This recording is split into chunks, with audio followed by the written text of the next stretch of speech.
Ready. Okay. Hey, everybody. Welcome to Move More, Worry Less. I am Paige Fester, your host and the owner and designer of 13th Fit Apparel. Today, we are going to talk about motivation versus dedication with my best friend, Shelly. She is a personal trainer, a registered dietitian. She has like 1,000 degrees.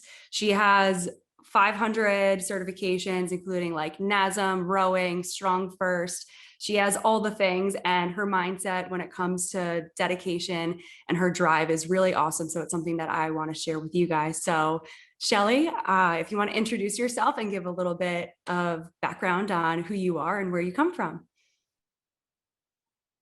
Okay. Hi. I'm really pumped to be here and discuss all the things. I have a pretty simple story. I come from a very small town. I grew up on a dairy farm.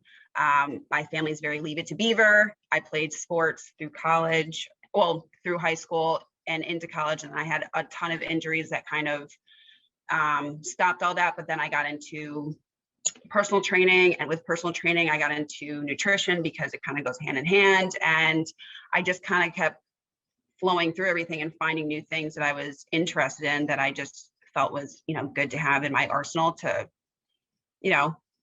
help everybody. And I recently got into online fitness, and it just is evolving as it should, because I get bored kind of quick. So it's all good. But yeah, I mean, what do you want me to touch on in terms of like about me? Okay. So, my next question on my list, which you kind of already touched on, but is like how you got into personal training. And I know that you were athletic your entire life. You played a lot of sports, but maybe talk a little bit more about how that turned into such a passion for you, because not only do you love like working in fitness and nutrition, but it's also a part of your lifestyle. Like you're really passionate about it. So it's a piece of hair on my finger.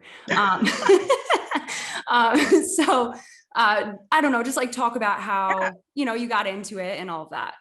Yeah, definitely. Well, I don't remember not playing sports. My whole family was like uber sports. I don't know what they would have done with us kids if we didn't play sports. I think they would have been at a loss and possibly put us up for sale. Not really sure. We would have fit into our whole family and extended family. Like thousands of us have just been in sports. And so my last name, if you don't know, is Eichas. And so they were like, oh, well, you're an Eichas. Of course you play this, that, and the other. And so it just became part of our life from, I don't even know when, 2, 3, like whenever. And we were in everything. And my dad is literally one of the best athletes I've ever come across. And he was our coach for every single different athletic thing we ever did, which was both good and bad. But he really is kind of like set an example for just being a part of everything active. We loved it. We grew up, like I said, we grew up on a farm. So our whole life was activity. We weren't into video games, or we wouldn't even be allowed to be. My parents would be like, get out of the house, don't come back for dinner. And that was it. Figure out what to do. So we just figured out things to do. And a lot of that had to do with sports. And you just kind of made games up because we had a bunch of cousins, we had a bunch of neighbors. And so we'd play kickball and baseball and whatever in our fields and in our yards. Just became part of our life. And yeah, I was a part of, specific sports like teams through high school. And I didn't get into like training until college. I actually started as a phys ed major. And then I realized I don't really like kids that much. I like them on a case by case basis, but to have like 60 children, just to me, that's a nightmare. So I was like, that needs to change. And I switched over my major to kinesiology, finished up in that. And I did an internship. And then I did my second bachelor's and master's in dietetics, because I just always feel that nutrition and exercise go together, which they absolutely do. And I feel like a lot of trainers are missing that piece of the puzzle, even though they give a ton of, nutrition advice, which they should not, because a lot of them don't know what they're talking about. But I really wanted that degree and having that background and really know that I knew what I was talking about. So yeah, so my passion just kind of evolved, and it also evolved because I had so many injuries. So I have scoliosis. I wore a back brace for 5 years. I broke my tailbone. I've dislocated things. You name it, it's happened. I had 2 knee surgeries within 6 months of each other, but I never wasn't a part of things. I never used that to be like, oh, well, now I can't play sports and now I can't work out and whatever. And because I hate excuses, I just hate that mentality. And that came from growing up. I never saw my dad complain, make an excuse. Same thing with my mom. They're just hardworking. This might be tough, but we're going to figure out how to get it done type of people. And so I was either born that way or I just naturally became that way. I'm not really sure which one, the chicken or the egg, but that's always been kind of the way that I am, because it's an excuses. And it's really helped me to help clients that are injured or have limitations or whatever else, because you can always figure out what to do to work around it and even maybe strengthen it. So I don't even know if I answered your question. You did, and then you went on a thing, but it all worked. And then I went on a thing. Yeah. And there's a couple of things that you said that I do want to touch on. And so you spoke about your father and your injuries, and those are things that I do want to talk about like a little bit later. But before we get into the mindset stuff, I was just thinking when I was writing notes for what we were going to talk about, I was thinking about the story you told me about your first job and when you got like a full-time job before you like became a personal trainer. Oh my God. And I just thought you're just so funny. And I just thought that it might be a fun story to touch on, because it's kind of what led you to being, your own boss and running your own stuff. But you did take a little dabble in the full-time world, and you were sadly let go of that. So I thought maybe you could. Well, I quit, but oh my God.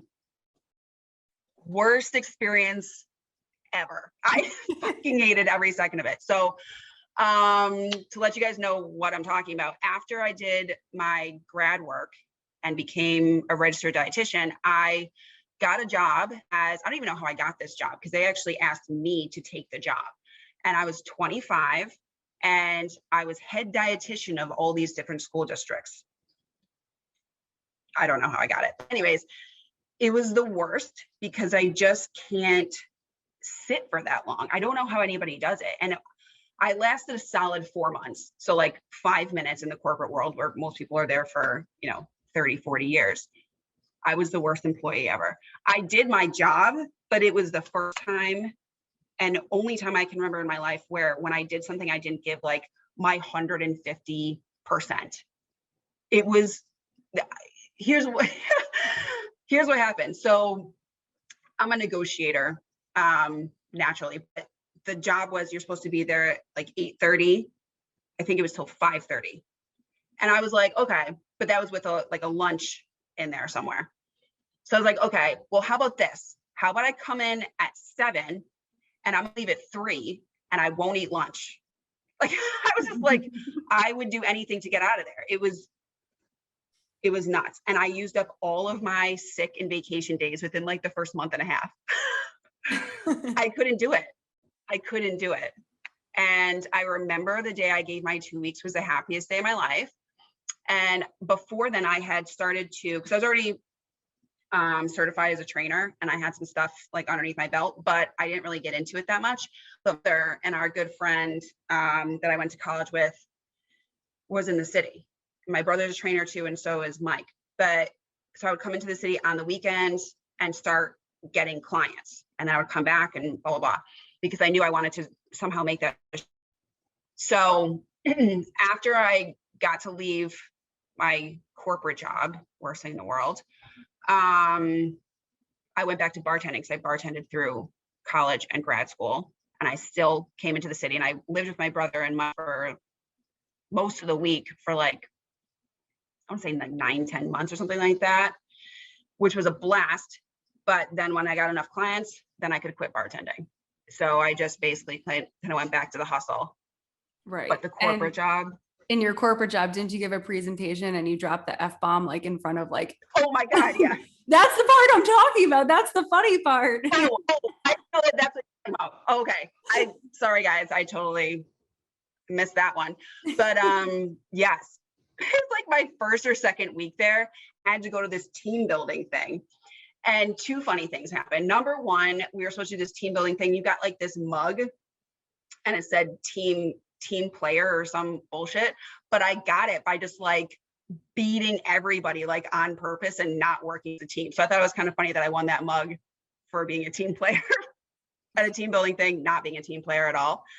But also I had to give this like short presentation on like what it was like to go like interact with the lab, because we did a lot of interaction with the lab. They had to test out food so we could have the information and we could give the school districts, whatever, and they took forever. So me getting up there, I was, giving the presentation and I dropped the F-bomb because I said, we had to give like a title to what I was talking about. And I was just like, well, the title is, where the fuck is it? Because it took forever all the time. And the whole company was there. The president, the owner, everybody was there, and it went silent. And I was like, oh my God, I'm going to get fired after a week. But then everybody thought it was the funniest thing. Never lived it down. I'm actually still in contact with a couple people from that company. And they're like, remember that time? I'm like, mm-hmm. So for anybody who doesn't know you, that is like so you to do that. And it's just hilarious. Yes. Just no filter ever. No filter ever. Yes. Okay, so let's dive. What's that? A blessing and a curse? Yeah. Blessing and a curse. Yes. Let's dive into mindset. So the topic today is motivation versus dedication. And I'm going to kind of give you the floor in a second, but in the podcast interview, if you will, the questions we sent back and forth, you wrote, fuck motivation. Motivation is a fleeting, unreliable, and short-lived energy. And I love that. And also, of course, you said fuck motivation. So just if you want to just kind of break that down and talk about how you see motivation and dedication, because for people who do not know you, you are truly one of the most driven and dedicated people I've ever met. You don't make excuses. You just, if you need to do something, you do it. And I think it's a really great mindset, and you don't get in your own way. So if you want to kind of take the floor and talk about that. Sure. Yeah. So I get annoyed and irritated by a lot of things, but one of the things that I get most irritated by are when people are like, I'm going to start working out when I feel more motivated. That drives me insane, because here's why. Motivation comes and goes. Right? There's days where I really want to get up and I really want to be productive and all the things, but then there's days where I don't want to do shit.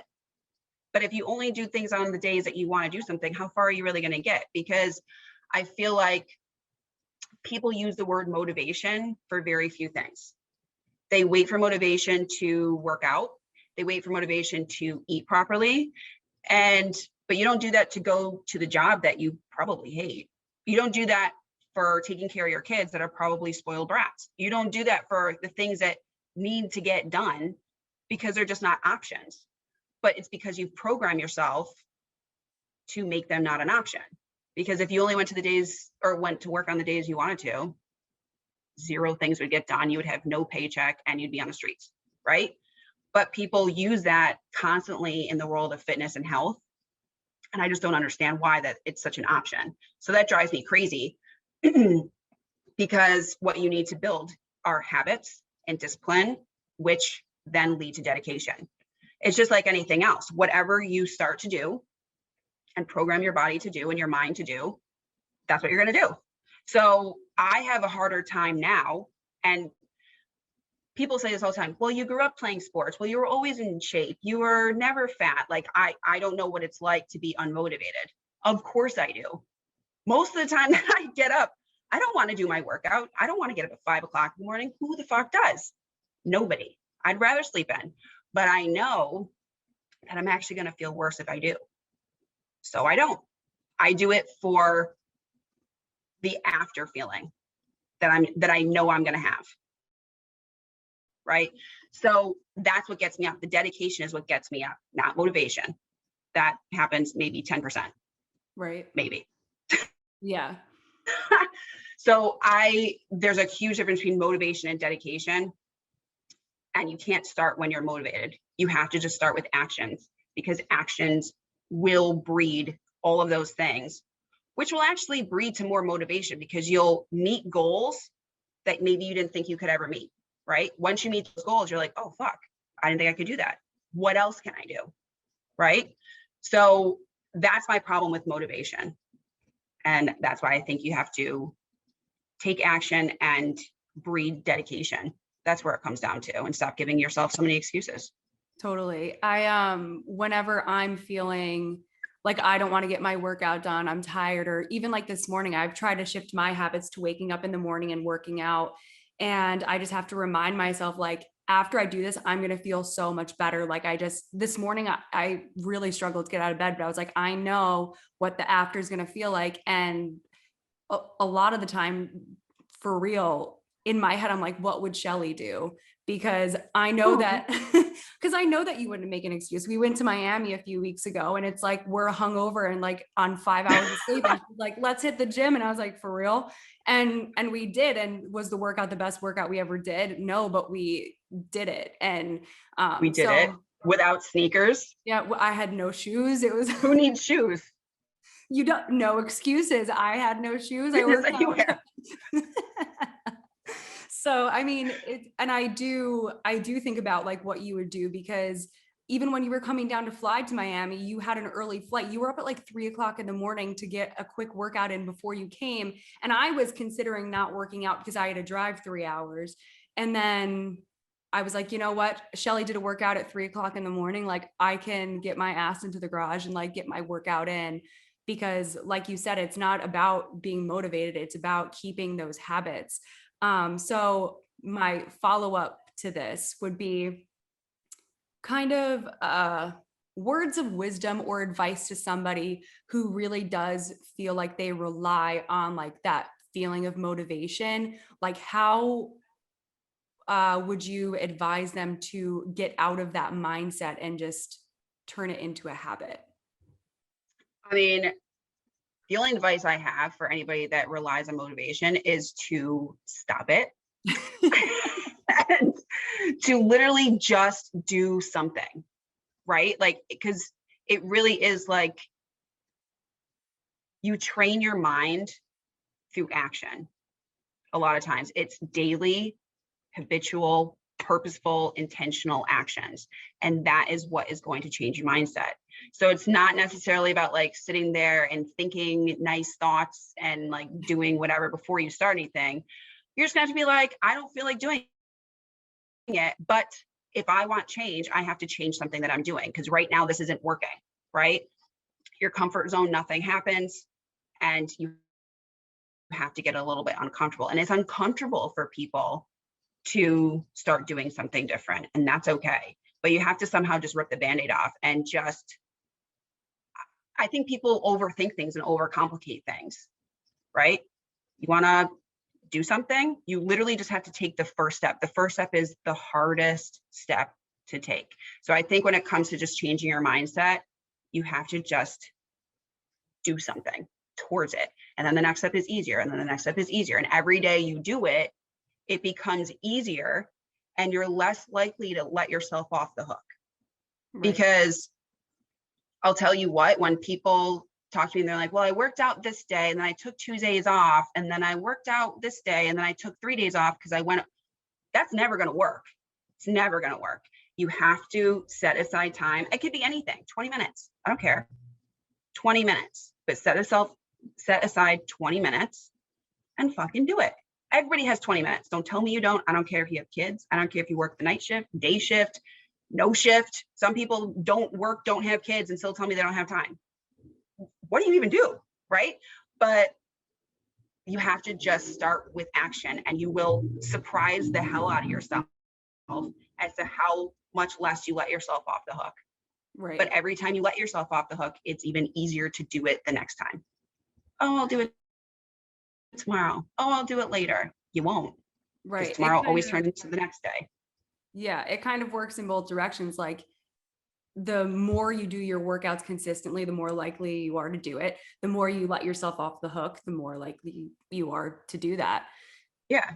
Yeah. Because I told you even, and I think I told somebody else, because they were like, like, oh, you must look forward to your rest days. Those days are the hardest days for me because it sounds so dumb, but you get like such a high from a really good workout or from a really good lift or something like that, that I feed off that so much that on the days that I don't get it, I feel like crap. Right. Now I know that my body needs rest days, and so I take them, but those are actually harder to take for me than a workout that knocks me on my ass. Right. I would rather do that. Right. Because you're in the habit and And you trained your body to want that. Right. yeah. And it has nothing to do with genetics or upbringing or anything like that. It has to do with habits. I don't care who you are. You can become that way. Yeah. No, and I can speak to that because I didn't grow up as an athlete. I played like a Yeah. sport and a half for 5 minutes when I was like 9. Like I didn't play sports. I didn't get into Did you fitness. crush it? What? Did you crush it? I totally crushed it. I was on the basketball team and they kept me on the bench. I went on the court one time, threw the basketball, had so much anxiety and cried. So yes, I definitely crushed it. So, but I can speak to that because I got into fitness in, I don't know, 2010, 11, something like that. And I was 20, 21 years old. Like I've already been on the earth for 20 years. I didn't grow up doing those things. And although I still have to channel like my inner Shelly sometimes to be like, get the workout done, it's more of a habit. Like it's a habit now to work out, even if it's hard to get the workout in. So I totally get that. And I feel like basically your answer to my question, like what advice would you give somebody, is just do it. And Nike. For people who, again, don't know you the way that I know you, Shelly is a problem solver. So whenever I'm feeling, so I try to like, tell her how I'm feeling. Like yesterday, for whatever reason, I was craving a Diet Coke. Like I don't crave soda. I don't like soda, but I was just like, I'm like, I don't know, something inside me just like wants it. So I texted her just like, telling my best friend my feelings. She was like, so get one. And then like one time I told her I was tired and she was like, go to bed. Like she's very to the point. So like, I think, and I'm going to speak for you and you can correct me if I'm wrong. If you're one of those people who like relies on motivation and you want to turn it into a habit, just do it. Right? Just do it. Like, that's it. That's it. Like I said, people Simple. overcomplicate things. They overthink things. Yeah. Like if you just stop, like turn your brain off for a second and just go do it without overthinking it, you should get more done. Yeah. Because that's part of why I like to get my workouts done in the morning, because I find that I have less excuses made up in my mind. Yeah. Rather than if I have the whole day to just like think about the workout, I have to think about the whatever. After a long day, you come up with more excuses. So I get up and I get half my workout done before I even realize like what day it is. Right. And I'm like, oh, I'm done. It's funny because I actually just had this conversation with my sister like an hour ago, because we're both switching our workouts to morning workouts rather than later in the day. Mm-hmm. And we were just talking about how like the beginning of your day, there's not much that can vary. Like it's your morning, you get to start the day how you want. As the day goes on, you don't really know how that day is going to progress. And it's way easier to come up with excuses. Life happens. Sometimes you have to take care of things, and mm-hmm.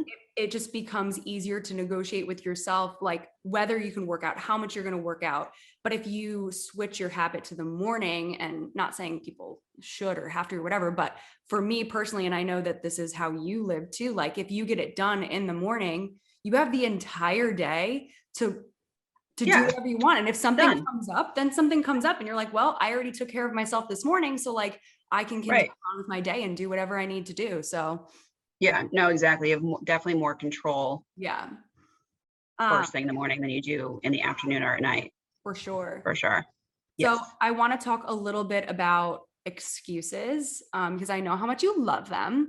And so my segue into that is going to be about your injuries. So when I first met Shelly, she had a knee surgery, and then 6 months later, she had another knee surgery. And then she had all this crazy stuff happening with her elbows. And so she was going through a lot of physical, oh, your shoulder, something was happening with her shoulder. So like she's had a lot of things My happen. back, who Yeah. knows? But she also finds ways to work out around it. And it's very, it's really inspiring. But I think a lot of people would use like a knee surgery as a reason not to work out, but you could do something else. Movement is movement. It doesn't have to be heavy squats because your knee's busted. So I guess my point is, if you want to just kind of talk about your mindset around like your injuries and how you work around them and how you always prioritize movement, even if it's not you performing at, like your max capacity or doing the workouts that you want, but you're working around the ailments that you have. Yeah, I mean, and I'll go back to, again, I love using my parents as a great example because you just didn't really complain. I mean, at least I didn't. My sister definitely complained a lot. My brother kind of did too, but I didn't complain because I never saw my dad complain. He had a million injuries and ailments and all sorts of things. He worked, 20 hours a day and you never knew anything different. So like, how am I going to complain about like going to school and then like having to do whatever I had as a kid?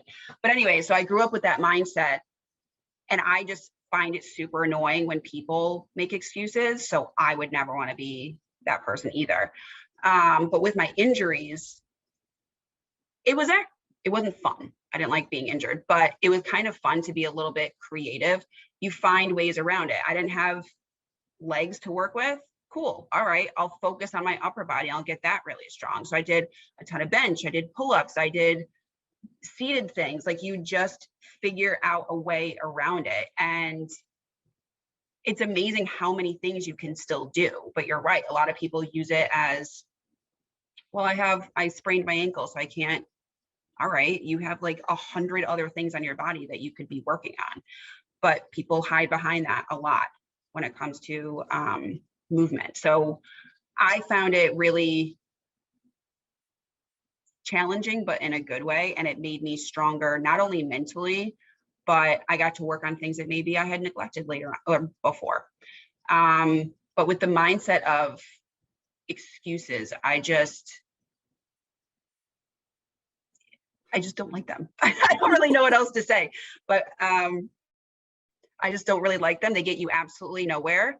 And I think that I had something in my mind that I wanted to say, and I like totally lost my sentence. Sorry, I mean you. I know that's like a total page move. That's definitely a page move. I had a good one. What the hell? I lost my good sentence. It might come back. It might come back. Yeah. But yeah, with my injuries, I just it's not a reason. Yeah. And I don't know what reason you would have. Yeah. Sorry, go ahead. Oh, sorry. I just was going to say, you also, a part of that is like, you also have the mindset of making your fitness and health a priority. And I feel like that might be something you want to touch on, because you schedule your workouts and your food as if it's part of like your job, or you know what I mean? Like, and I think that kind of goes like a little hand in hand with excuses. You can make excuses, or you can make it a priority and schedule it.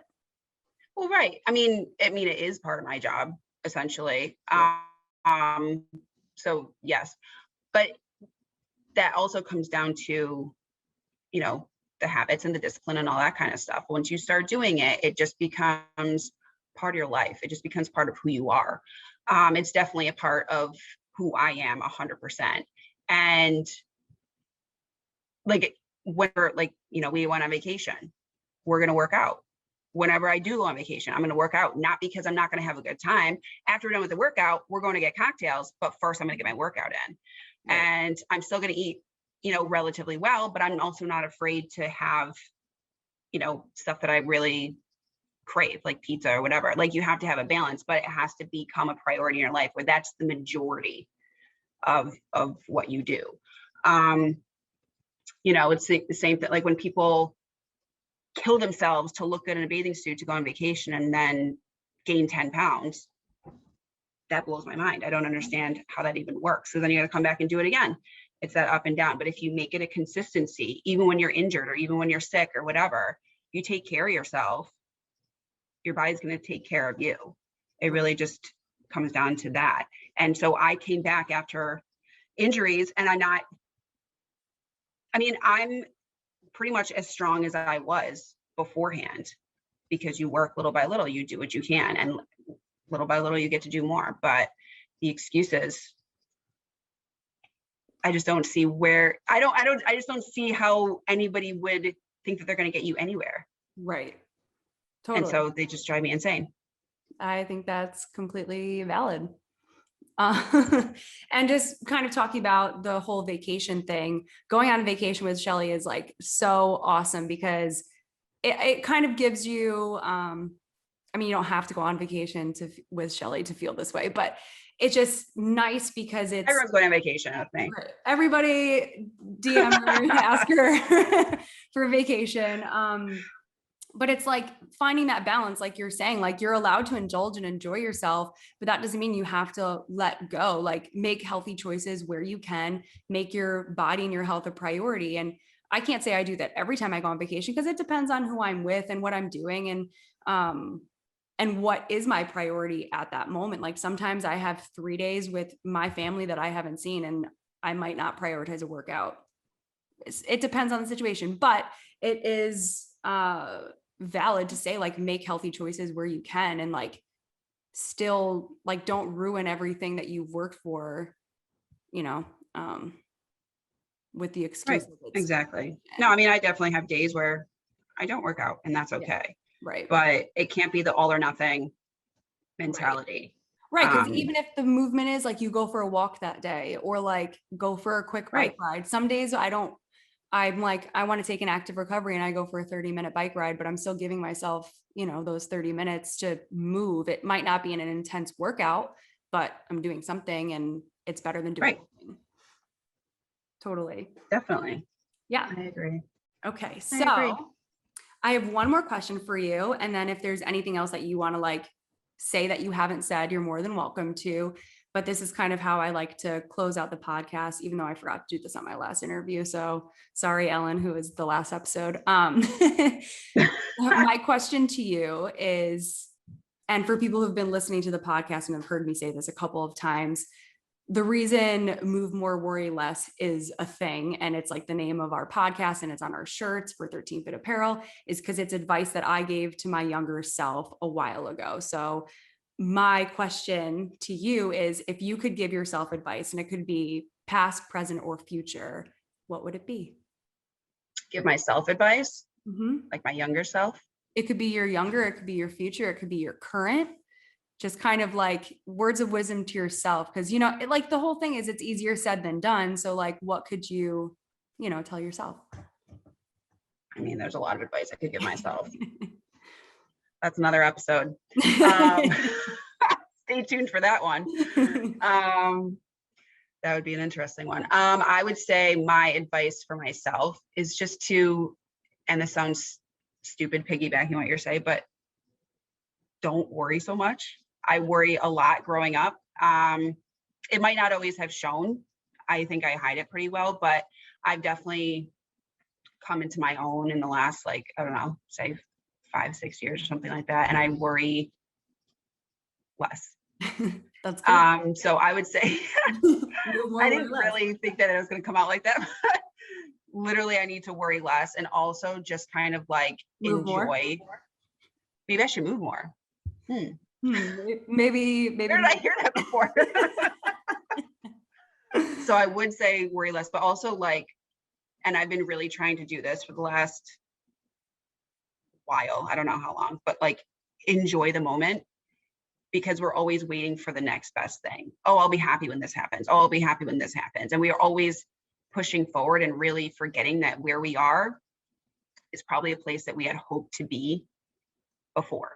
And I don't think that I've always enjoyed where I've been, because I'm just like, I have this and I have this or whatever. I can't wait until next year when this happens. But then I'm missing a whole year. So I would say that. And I think part of that is just, being able to spend time and prioritizing myself and prioritizing what really is important to me in my life and recognizing that and just kind of getting rid of the extra fluff that isn't so important to me. Totally. I'm with you. So move more. So move more, worry less. Yeah, that's what I heard. Oh man, that's awesome. Okay. Well, thank you so much for coming on today. I can't wait to put this sucker live. I think it's going to be great. So thank you so much for being here. Thanks for having me. This was fun. It was super fun. Yay. Yay. So thank you everybody for listening in. If you haven't hit subscribe, you totally should. Sharing, liking, subscribing is the only way that you can help us grow our mission and our purpose. So we appreciate you. Thank you so much.